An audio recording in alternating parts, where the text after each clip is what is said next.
Afternoon, everybody.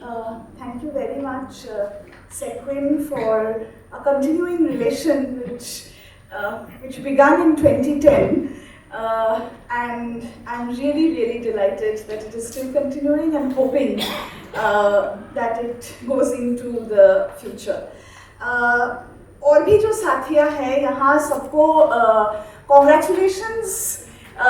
Because of the work that all of you are doing, and it's wonderful to hear you all. And one hopes that ये conversation आज के दिन के बाद इस room के बाहर भी चलेगा. So this is a session which is on gender stereotypes and how does one challenge gender-based stereotypes. तो इस विषय में बात करते हुए what I thought about was that one would focus on space and role. ये दोनों चीजें कि stereotypes के साथ spaces जुड़ा हुआ होता है, gender की धारणा के साथ spaces जुड़ा हुआ होता है, and we've been talking about it, right? कि कहाँ महिला जा सकता है, नहीं जा सकती है, कब जा सकती है, कब नहीं जा सकती है, अगर जा सकती है तो किसके साथ जाएगी या नहीं जाएगी. So space is, one issue that is connected with the dharma, and the other issue is, of course, roles. What are the kind of roles that women are allowed to practice, allowed to perform, and what is it that they are not allowed to practice and not allowed to perform. तो ये roles हम सीखते कहाँ से हैं? परिवार से ही सीखते हैं पहले, फिर schools में सीखते हैं, हमारा textbooks में ये roles लिखा जाता है, and then it somehow continues also with respect to कौन सा stream में महिला पढ़ेंगी, कौन सा stream में boys will go, science, arts, commerce, इसको लेके हम सब जानते हैं. और फिर ये भी this also continues in the sphere of livelihood and work. कौन सी employment है नहीं है. And of course, for today's discussion, sports becomes a very important issue with respect to this role and space. What sports are even allowed for women to play and what sports are not allowed. Maybe even a more fundamental question is क्या कोई भी खेल महिलाओं के लिए allowed है कि नहीं है? Yeah, because खेल would and the kind of खेल that we are talking about involves going out into the public space. तो इसीलिए मैंने सोचा कि स्पेस और रोल ये दोनों को एक साथ लाके जेंडर की जो भावनाएं है, धारणाएं है, वो कैसे चैलेंज होता है उस पे थोड़ा सा बात करें. तो of course, I thought that the best place to start is advertisements. क्योंकि in some ways, popularly हम जो देखते हैं वो टीवी में हो, वो न्यूज़पेपर में हो, सोशल मीडिया में हो, वहाँ से stereotypes बहुत ज़्यादा बनते हैं. And again, it starts from a very young age. So I was actually looking at ये जो left में उषा सुइंग मशीन का एक जो ad है, मुझे तो बहुत ही अच्छा लगा कि train her to be an ideal housewife. And I was one of the interesting things that I reflected on it was that my mother, who was a trained has been a trained person who does a lot of embroidery and everything, and was actually gifted an Usha sewing machine by my grandmother. One doesn't know whether to become an ideal housewife though, but at the same point of time there is this connection between what is the work which you could do, maybe for some amount of livelihood, but maybe for your own, whatever, pleasure, leisure, sew your own, अपने लड़कियों का dresses आप ही, you sew. But then there is this connection between where can you do it and why would you do it? So the sewing machine is inside the house. You also probably do it mostly for your family members, and that is connected with being the ideal housewife. Even if you go outside, that's for purposes of livelihood. लेकिन घर से ही करेंगे काम. So I think that was one thought that came to my mind,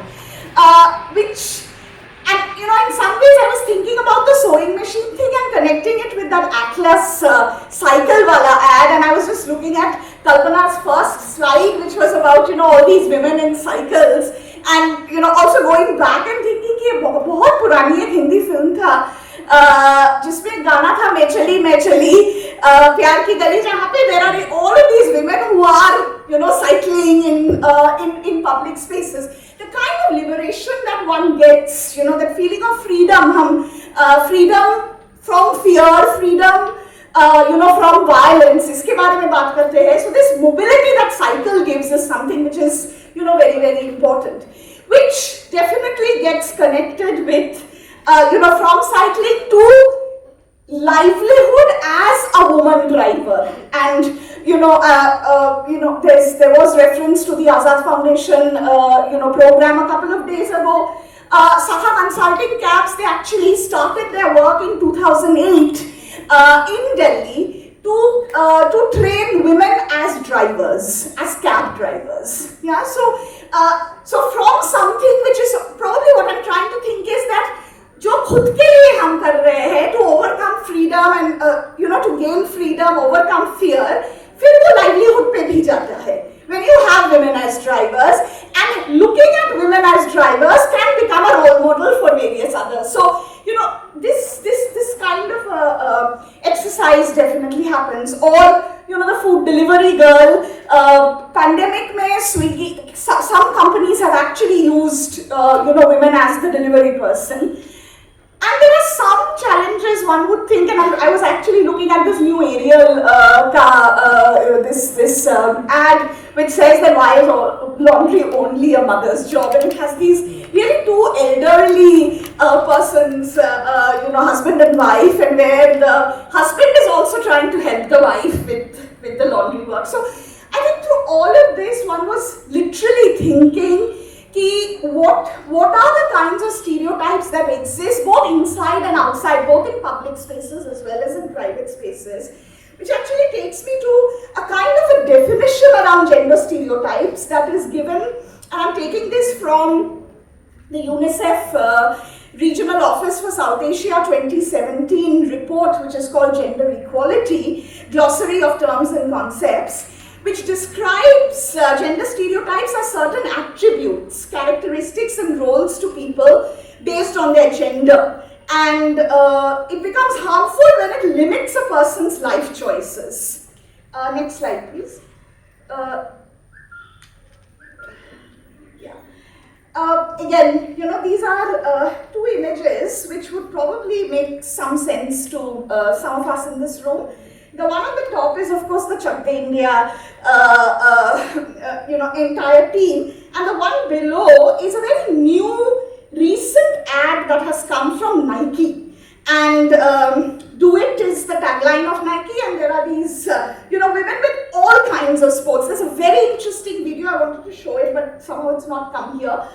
But in some ways, breaking the stereotype is what one is going towards. Through sports, through the use of sports, in recent times, what are the kind of things that has actually happened, again within popular culture and representation. उसके साथ एक चीज मैं share करना चाहूँगी, within the academic space, something that one attempted to do, which is हम ये सोचते हैं कि हम within the academic space हमारा जो assignments होगा वो बच्चे लिखेंगे, and there will be an evaluation of that, there's an end-term examination, etc. One attempt that I tried to do through a course is to do a gender walk in the city.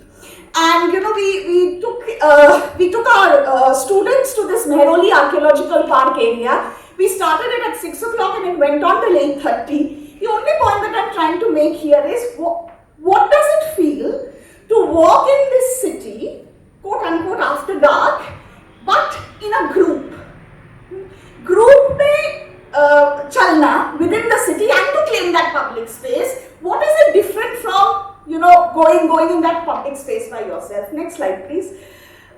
So having said this, it is still very important for us to somehow also remember that there are certain kinds of experiments that have been happening for a while, and I want to while ये sports महिला और sports के लिए है, but I would still want to talk about a few other things that has been happening. एक hostel को लेके एक कैंपेन चल रहा है, पिंचा तोड़ करके, हॉस्टल के कर्फ्यू टाइमिंग को लेके कि कितने बजे महिलाएं वापस आएंगे hostel. It started around 2015. Pakistan में गर्ल्स एट ढाबे पे महिलाएं, उसको लेके एक कैंपेन 2015 से चल रहा है।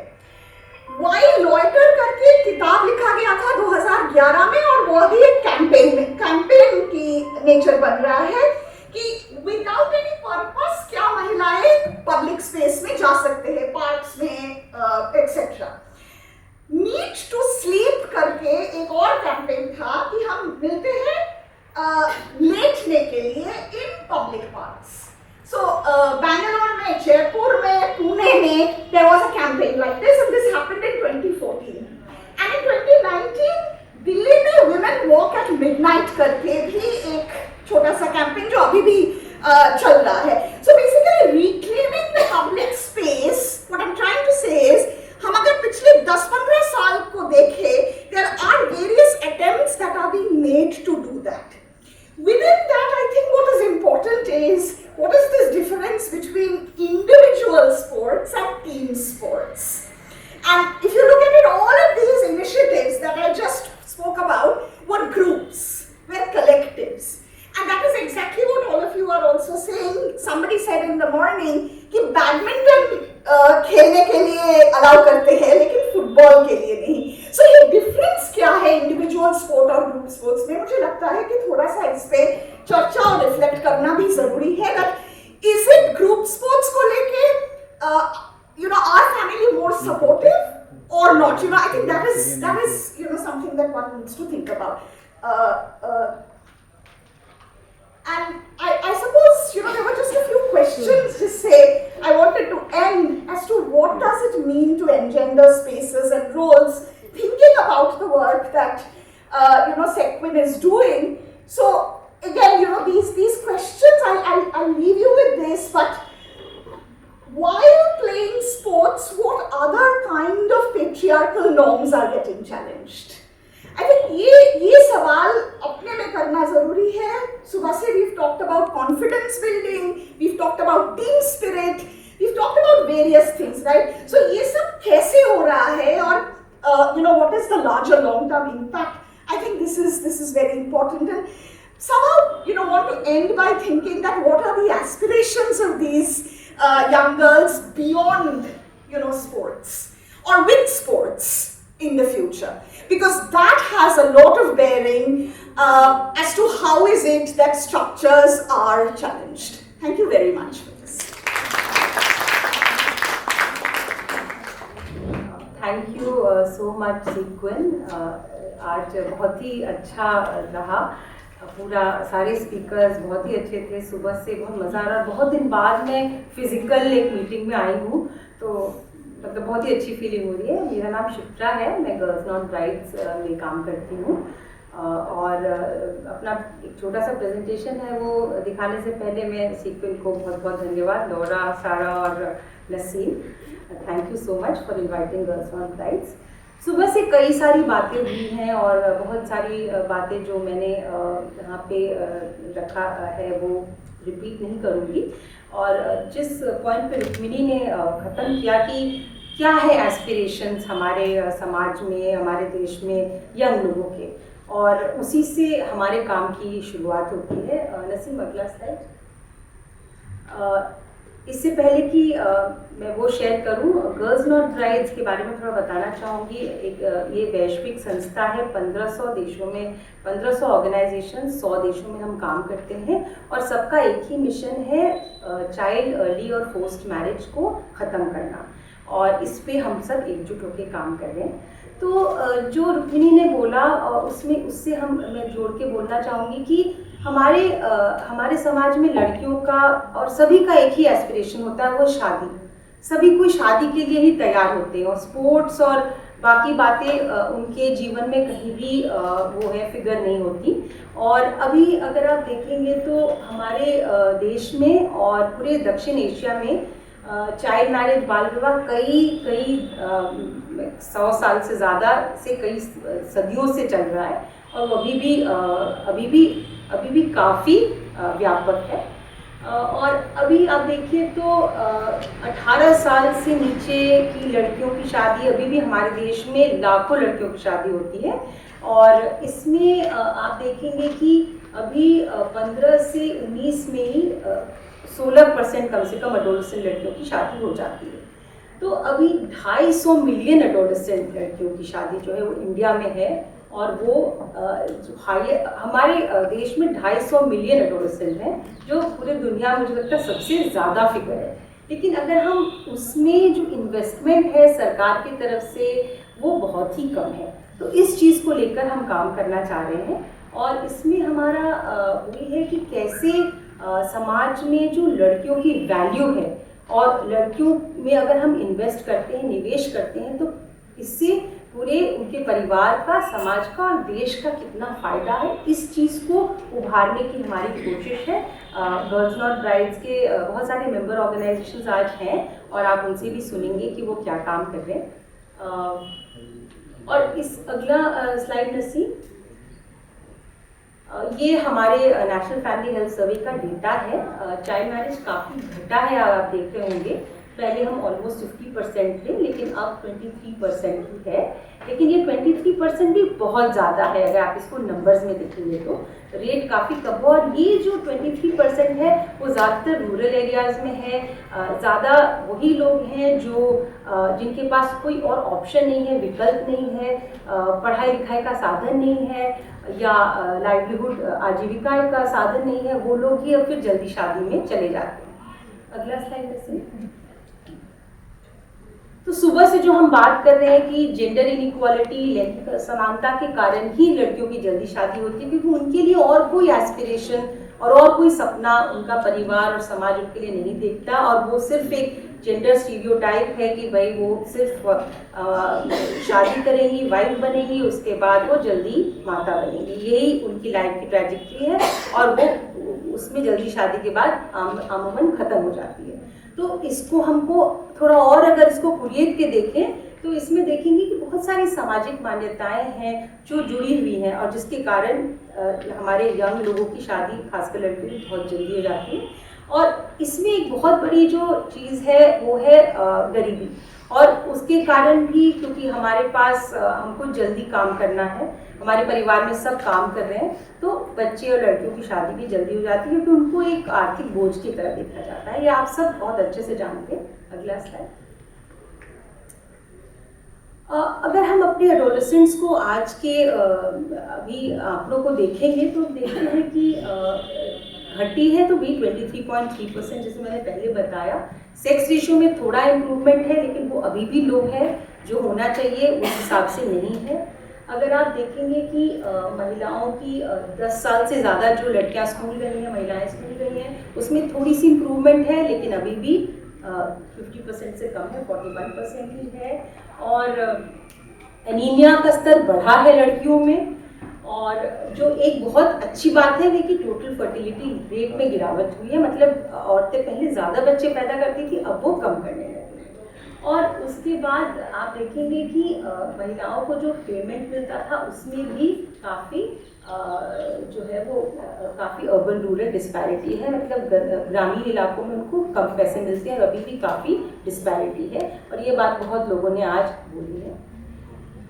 तो अभी बहुत बड़ा जो बाल विवाह और जल्द विवाह का कारण वो है कि लड़कियों की शादी जल्दी हो जाती है, क्योंकि उनको एक एसेट की तरह देखा जाता है, खाद की तरह देखा जाता है, जिनको आप पेमेंट नहीं करते, वो घर आती हैं बहू की तरह, वो घर का काम करती हैं, खेत का काम करती है, और उनको कोई पेमेंट नहीं मिलता, तो इस वजह से बहुत लड़कियों की शादी हो जाती है। और इसलिए ये है कि उनके लिए घर पे भी बहुत सारे, अगर आप सेकेंडरी स्कूल्स को देखेंगे तो बहुत कम सेकेंडरी स्कूल्स हैं लोगों लड़कियों के लिए, तो प्राइमरी स्कूल एनरोलमेंट काफ़ी बढ़ गया है, प्राइमरी स्कूल कवरेज काफ़ी हो गया है, लेकिन जो उसके बाद जो सेकेंडरी स्कूल्स की संख्या और अच्छे क्वालिटी सेकेंडरी स्कूल्स की संख्या बहुत कम हुई है, तो इस वजह से काफ़ी ड्रॉप आउट होता है, और उसके बाद लड़कियाँ कुछ साल रहती हैं घर पे, अपने छोटे भाई बहनों की देखभाल करती, फिर उनकी शादी हो जाती है। तो इस तरह का एक हम देखते हैं ट्रेजेक्टरी। और सेक्सुअलिटी का कंट्रोल अभी भी यौनिकता का बहुत ही स्ट्रॉन्ग है कि ये जो सुबह कल्पना ने भी बोली कि भाई घर से निकलना और स्कूल जा रही है, कॉलेज जा रही है तो उनकी दोस्ती हो जाएगी। और मुझे लगता है स्पोर्ट्स खेलने में भी एक बहुत बड़ी एक झिझक है कि लड़कियां अगर घर से बाहर जाएंगी तो उनकी दोस्ती हो जाएगी और फिर हो सकता है वो उनके साथ भाग जाएं, उनके साथ यौन संबंध बना ले। तो ये एक बहुत बड़ा डर है जिसके कारण कि जल्द शादी हो जाती है और उनको घर से बाहर निकलने के लिए नहीं दिया जाता। और हमारे यहाँ आपको पता होगा कि धर्म और जाति के हिसाब से भी शादी का बहुत बड़ा एक वो है, तो उसको भी रोकने के लिए लड़कियों पे बहुत नियंत्रण होता है और उसकी वजह से फिर उनकी जल्द शादी हो जाती है। अगर आप तो ये कई सारी जो जेंडर स्टीरियोटाइप, जेंडर नॉर्म्स में जो हमारे यंग हैं, हमारी लड़कियां खासकर वो बुरी तरह से जगती नहीं, लड़के भी जगते हुए हैं इसमें, और उनसे भी अपेक्षा होती है कि वो जल्दी कमाएं और वो जो है वो उनकी भी शादी जल्दी ही हो जाती है, लेकिन लड़कियों के मुकाबले वो संख्या भी कम है। तो अब हम बात करते हैं कि बस अब जब हम बाल विवाह पे काम करते हैं तो एक तरफ हमारा कानून है, लेकिन हमने ये देखा है कि कानून बहुत कारगर नहीं हुआ है और अभी इस पे फिर भी लोग कर रहे हैं। इसका कारण क्या है? तो इसके पीछे बहुत सारी जो है वो हमको सोचनी पड़ रही है कि कई तरह की रणनीतियाँ, और स्पोर्ट्स उसमें एक बहुत बड़ी रणनीति की तरह हमारे सामने उभर के आ रही है कि कैसे हम ये सामाजिक जो मान्यताएं हैं, जो जेंडर नॉर्म्स हैं, उनको कैसे बदलें। तो उस तरह का काम हमको सबको मिलके करना पड़ेगा। और एडोलेसेंट जो स्टेज है लाइफ की 12 से 18, इसमें हमको लगता है कि आपका जो एक व्यक्तित्व है वो अभी भी उभर रहा होता है। आप अपने आप को सोच रहे होते हैं कि हम किस तरह के इंसान बने, और इस समय में हमको लगता है कि बहुत सारी आप जो है वो बदलाव ला सकते हैं और इसमें इन्वेस्टमेंट करने की बहुत ज़रूरत है। इस सोच के साथ फिर हमने स्पोर्ट्स को यूज़ किया। नेक्स्ट स्लाइड में से, नेक्स्ट स्लाइड। तो ये सब को देखते हुए हमने 2-3 साल पहले स्पोर्ट्स पे एक कंसल्टेशन किया था जिसमें कई सारे मेंबर ऑर्गेनाइजेशंस आए थे, और उन्होंने सबने इसको एक बहुत ही पावरफुल मीडियम की तरह देखा कि स्पोर्ट्स के थ्रू हम लड़कियों को घर से एक निकाल सकते हैं, जो कई सुबह से बहुत सारी बातें हुई हैं, और इसको एक पॉजिटिव चीज़ की तरह देखना होगा। लेकिन इस पर बहुत सारा काम करना होगा उनके परिवार के साथ और सोच बदलने का काम, और जिसकी वजह से बहुत सारी हमारे पास एनेक्डोट्स आए, बहुत सारी स्टडीज़ हुई हैं कि लड़कियां खुद से निगोशिएट कर पा रही हैं और अपने विवाह की उम्र को पीछे धकेल कर पा रही हैं। और इसमें एक बहुत अच्छा एंट्री पॉइंट भी है, क्योंकि आप सीधे कम्युनिटी के बीच में अगर आप बाल विवाह रोको या मत करो तो वो एक बहुत ही गलत वो हो जाता है। तो स्पोर्ट्स एक पॉजिटिव चीज़ की तरह है जो सब आप उनको बाहर ले जा सकते हैं, और सरकार के लोग भी फिर इसमें अपना सहयोग देते हैं। Next slide please. तो ये कई लोगों ने हमको फिर जो है वो लोगों ने बहुत सहयोग दिया, खासकर हमारी सहयोगी संस्थाओं ने, कि इस स्ट्रैटेजी को लेकर हम बाल विवाह को कम करने और उसको लड़ने का काम कर सकते हैं, और इसमें बहुत पोटेंशियल हमें दिखाई दी। और इसमें जो अभी बाल विवाह को लेके जो डिबेट चल रही है कि सारा फोकस एज पे है, उससे हटकर लड़कियों की एजेंसी और उनके कॉन्फिडेंस बिल्डिंग पर कैसे जाए, इस पे हमारी पूरी फोकस है। इसके साथ मैं बहुत बहुत धन्यवाद दूंगी। आई थिंक मेरा समय समाप्त हो गया, और आगे भी गर्ल्स नॉट ब्राइड्स की बहुत सारी सहयोगी संस्थाएं अपने और भी आज शेयर करेंगी, तो आप उनसे भी जानेंगे कि और इसका क्या इम्पैक्ट है और किस तरह से हम बाल विवाह को खासकर रोक पा रहे अपने काम से। बहुत बहुत धन्यवाद। Thank you so much. Now we are moving towards the question answer segment. Can I just ask a question? Mrs. Sen, thank you so much for that thought-provoking presentation. I really enjoyed that, and I want to go back to that slide that you were saying about individual and the group sport part of it. And I'm wondering that is the difference really about when women come together as a collective, there's a lot of reflection that happens as a group, and not just that, but they then go back, there's also about self-reflection. So does that really what makes a difference in having more of group sport activities and not just group sport activities, but the other kinds of things that you were talking about? And is it also then about these spaces being created where it's not just about the learning of the skill, but also about how they learn from each other and reflect? And for instance, there was a program that happened a few years back called It's My Body, and again it was connected to football. And a similar kind of experience that girls saw, and there were examples where, for instance, they didn't have the choice of choosing a partner, but when they went to that group activity, they could actually reflect on it. And does that then lead to what a lot of feminists would say, a narrative idea of autonomy? So could you just reflect a bit on that? Thank you. Thank you so much for sharing those thoughts. I've been actually thinking about this with respect to what happens when you do things together, when you do things collectively. I suppose the understanding came from, as I said, that exercise that I did with a few students of mine of, working together. Where it's interesting that Mehrauli of course has some historical, relevance, and yet at the same point of time, you would probably not see an all-woman, group walking that space, chatting with each other, फिर बैठ के भी बात कर रहे हैं, and all of that. So, I had asked the students to write a reflexive piece around that experience of doing that walk together. And most of the students wrote exactly, in some ways what you are saying, that it allowed them to be self-reflexive, and they could understand that there are certain issues that are commonly maybe experienced, but maybe it's just brushed aside the carpet saying कि हाँ ये तो ऐसे ही है. But then, doing that thing together may be allowed for self-reflection. So to that extent, I would definitely feel that group together. Shipra said, I think something very important, friendships ban jana. वो भी खतरनाक हो जाता है ना, when women become friends with each other and they start thinking together, and they start exchanging notes, which is very different, I would think, from an individual. So if we then have to come back and think about individual sports and group sports, the group sport definitely has the potential of all of this. Maybe that's the reason why the resistance could also be more. इसलिए badminton खेलो और football नहीं खेलो. Any other question? ठीक.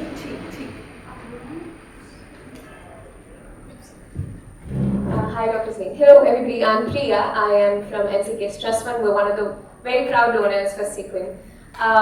तो doctor जैसे आप बात कर रही थी, इन्होंने रिफ्लेक्शन की बात की. मुझे लगता है कि the other end of the spectrum इस इशू का दूसरा सिरा जो है केयरलेसनेस, जो कि जब आप बात कर रही थी तो मैं सोच रही थी इसके बारे में. आपने जो स्पेस ऑक्यूपाई करने की बात की, most of the women that I look at in most of the collectives usually sit with their legs crossed.